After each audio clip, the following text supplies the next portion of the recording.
Be ready. Start. A plain reading of the words in the aforesaid section indicates clearly that a previous sanction is necessary only when a public servant is charged for an offence punishable under section 161 or section 165 IPC, or when he is placed for trial for an offence punishable under subsection bracket 2 of section 5 Prevention of Corruption Act (STOP). While mentioning sections 161 and 165 IPC, the legislature could have easily incorporated section 409 IPC also in section 6, but this was not done. Stop.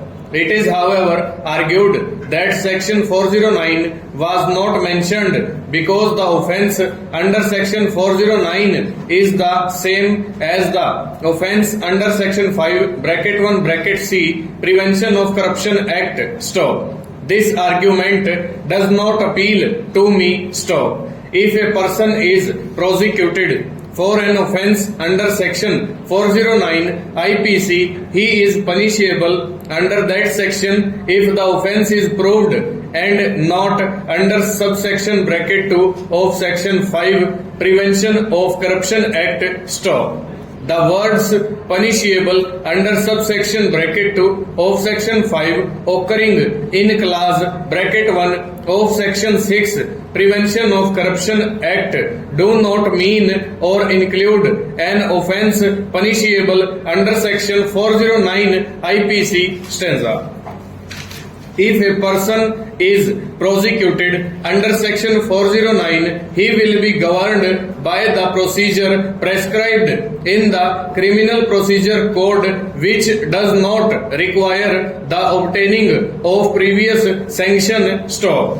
The words punishable under subsection bracket 2 of section 5 Prevention of Corruption Act postulate a situation when a public servant is prosecuted for an offence of criminal misconduct falling within bracket A, bracket B, bracket C and bracket D of clause bracket 1 of section 5 of the Special Act. Stop. It is only when a public servant is accused of any of these offences that his act becomes punishable under subsection bracket 2 of section 5 of Act 2 of 1947. Stop.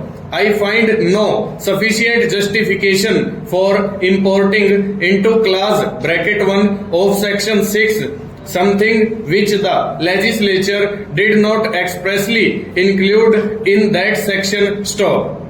By omitting to mention section 409, it is plain that the legislature intended that the provision for sanction as laid down in section 6 Prevention of Corruption Act did not apply to an offence punishable under section 409 IPC. Stop. If the legislature has not chosen to include section 409 within the ambit of section 6 of the Special Act, it is not competent for a court to extend the meaning so as to include section 409 which is not there. Stop. It is a well-recognized principle that a statute should be interpreted according to the plain meaning of the words and should not be given a wider meaning. Full stop. Over.